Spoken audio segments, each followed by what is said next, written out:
Buongiorno ragazzi, allora sono le 10:39 del 24 ottobre 2025, sono nel negozio di Marco Lucchini e questo video ve lo potremo far vedere soltanto quando ci sarà dato l'ok, giusto Marco? Esatto, mi raccomando, perché è la volta che mi levano il marchio Swarovski. Non ti preoccupare. E non solo, mi sa che mi picchiano proprio a livello fisico, mi riempiono di bastoni. Allora, oggi 24 ottobre che cosa ci vuoi dire? Parliamo di cannocchiali, spotting, chiamateli come volete, compatti e stabilizzati.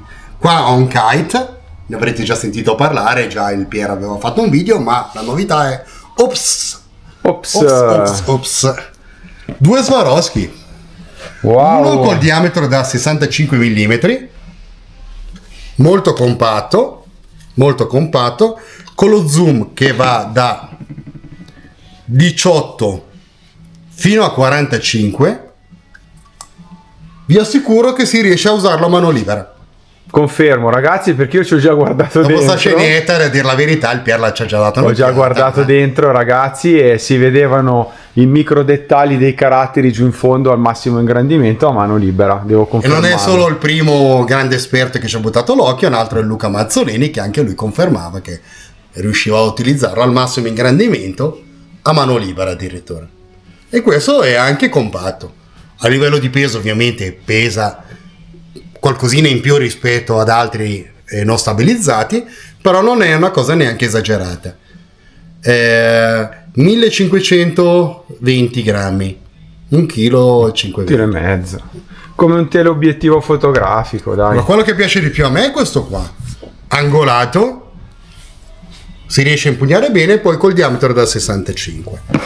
Hanno fatto anche una versione dritta che però è differente sia come ingrandimento che come diametro.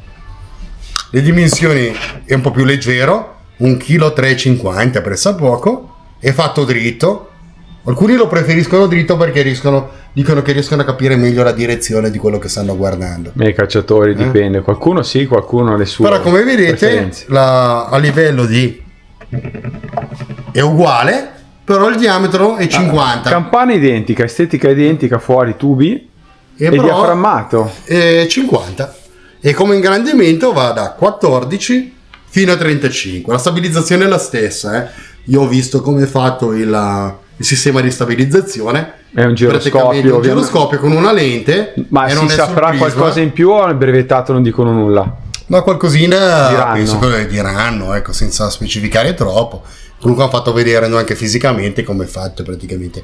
C'è questa lente con 3 magneti ai lati, con anche delle molle, e danno energia. Infatti c'è una batteria ricaricabile che tra l'altro dura tantissimo, fa ore e ore, che una volta attivata con il pulsantino, facciamolo vedere, vedi, si preme un attimo, esce il verde, e a questo punto veramente ma impressionante la stabilizzazione.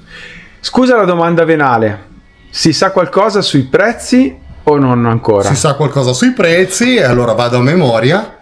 3.650 IVATO, e poi un pochettino di sconto si potrà fare, ma soprattutto inizialmente avranno pochi pezzi, perciò anche a noi lo sconto sarà ridotto, perciò non ci sarà chissà. Scusa Marco, per avere un'idea a memoria rispetto al compatto della Swarovski cos'era, 2400, 2500? No, 2680. Ah, 2680. Perciò quando si è capito che lo facevano stabilizzato, io addirittura pensavo delle cifre più alte, superiori, perché guarda, sì, perché con la tecnologia dentro anch'io aspettavo un po' di più. Questo è il vantaggio, che pesa 1 chilo con i tappi, loro danno meno, 280 grammi. Sì, però questo qua a mano libera, togli il treppiede, e quindi hai meno peso da portare in questo giro. Qua infatti non danno questo l'appoggio sotto per l'appoggio sullo zaino. Questo è fatto per essere appoggiato sullo zaino, perciò questo continueranno a farlo, anzi ha avuto un successo incredibile. Questo è un 65, no? Io parlo di costi perché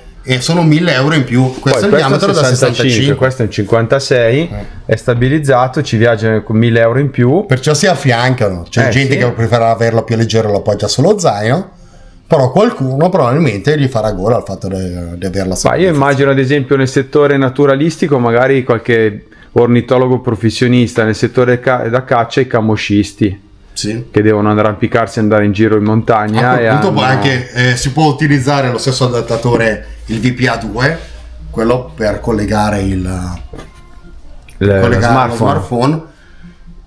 Adesso è un gran parlare di quelli magnetici, che in effetti ha anche la stessa Leica che poi faranno vedere, e praticamente usano gli all-in. Mm-hmm. Metti una parte sull'oculare, un'altra parte la incolli sul telefono o prendi la cover, però se prendi la cover quando cambi poi il telefono butti via 150 euro, se no ci devi appiccicare sta cosa, in un attimo lo metti su. Me lo paragonano alla VPA prima serie di Swarovski, allora su quello devo dargli atto che è più comodo l'all-in, però non puoi paragonare la prima serie dell'adattatore con il VPA 2, capito? Sono fatti differenti. Ce l'ho anch'io questo. Allora, io questo prima serie. fanno due tipi, questo che stringe che io uso, capito? Fatto lo utilizzo anch'io quello. Per i binocoli sono quelli che hanno occhiali, va su a spinta, quando lo spinge un pochettino si muove, quando era uscito era meglio degli altri sul mercato, adesso è un po' superato, però l'all-in è da paragonare a questo, a quello che con un movimento solo lo piazzi bene e poi quando lo metti lo chiudi così senza muovere il tutto, e quando è su veramente su bene. In questo caso non devi appiccicare niente sul telefono. Questo, anche se cambi telefono e si allarga, si stringe come vuoi, sì. E lo vedo come una soluzione ottimale per chi ha Swarovski. Sì, praticamente uno si scorda il trepiede. Perciò io mi vedo questo, ovviamente metto sull'anello giusto, questo è fatto per il binocolo, vedi più largo, in un attimo lo metto su ed essendo stabilizzato riesco a fare dei bei filmati. No, sono contento perché quando all'epoca posi la domanda nel lontano 2011 a uno dei manager della Swarovski se mai avessero applicato tecnologia elettronica ai loro sistemi ottici, mi avevano detto di no, perché volevano rimanere tradizionalisti. Invece sono contento perché hanno iniziato anche a produrre prodotti. Le prime cose, le prime interazioni con l'elettronica è stato sul DG, che è praticamente un monocolo che ormai non è più al listino, io ne ho ancora uno. Stranamente ne hai uno. Però quando poi ho solo un pezzo da un lato lo quasi tieni. li tengo come prima il DG e adesso il Visio che si può dire che è un'intelligenza artificiale perché riconosce per il momento gli uccelli, i mammiferi e con una buona precisione. Non esagero, dico sempre, sono l'esperto ornitologo, è più bravo per al momento, poi implementeranno sempre l'intelligenza artificiale e miglioreranno sempre più, però al momento è un bravo ornitologo, però uno che inizia a interessarsi, addirittura è dentro 2 righe, puoi averne una in italiano sul nome dell'uccello in italiano e l'altra in inglese, una lingua che vuoi. Ok, quindi se esci con l'amica birdwatcher tedesca puoi fare... Sì, puoi fare il figo. Bello, esattamente. Bello.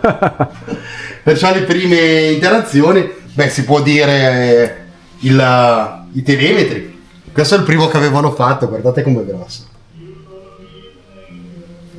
Sì. Però è una cosa relativa, l'avere interazioni. Che anni erano? E il DG è qua anni, penso, 2000. Una cosa del genere. No, lì la questione era proprio che io gli chiesi se mai avessero fatto uno stabilizzato. E mi dissero di no perché non preferivano. Non si sbilancia, io gli ho chiesto, ma il binocolo, gli ho fatto l'esempio che nel mio negozio, per esempio, di vabbè, un bello Swarovski, buttarla lì un 20x56 stabilizzato sarebbe una bomba. Con se qualità. Fossi da consigliare io un diametro più piccolo. Tipo? Un 20-42. 20-42. Per non fare i nomi, Alpen 20-42 o il Fuji. Il Fuji. Sono tutto sommato piccoli, adesso il Kite 50 ma un po' grossino. Sono più richiesti 42. La misura più indicata per essere appetibile, un bel 20-42. Beh Marco, ti ringrazio per questa incredibile anteprima che faremo uscire il giorno stesso dell'uscita ufficiale, quindi con Pier, giusto grazie. perché è una persona che confermo che è ultra affidabile, mi sono sbilanciato perché veramente la battuta che ho fatto prima non è tanto una battuta. No, bisogna, ma rischio sicuramente bisogna il marchio corretti. e addirittura fisicamente prendono dei sicari mi fanno eliminare. No, secondo me ti rigano la macchina macchiata Swarovski. No, ragazzi, però Pier è ultra affidabile, la faremo uscire come sempre quando potrò farla uscire. Marco, grazie mille. E allora ragazzi, venite qua nel negozio di Marco a Domodossola per provarli, tanto Marco ha anche il giardinetto fuori, vi fa fare tutto quello che questo allora se mi capiterà, ne ho ordinati di più ovviamente, però ne ho consegnati solo 2. Sì, perché tu le cose le compri a palette, ho visto. Sì, prima è arrivato un corriere, è entrato con una paletta qua dentro. No, mi piace avere le cose in casa e perciò non. Sì. Poi magari a Pier racconterò un'altra cosa che ho va bene, però non dirmi queste cose adesso in pubblico. Va bene, allora venite qua, andate a trovare Marco su Binocoli Usati, ovviamente anche su Binomania, e ci vediamo la prossima indiscrezione. Ciao a tutti. Ciao a tutti, grazie mille.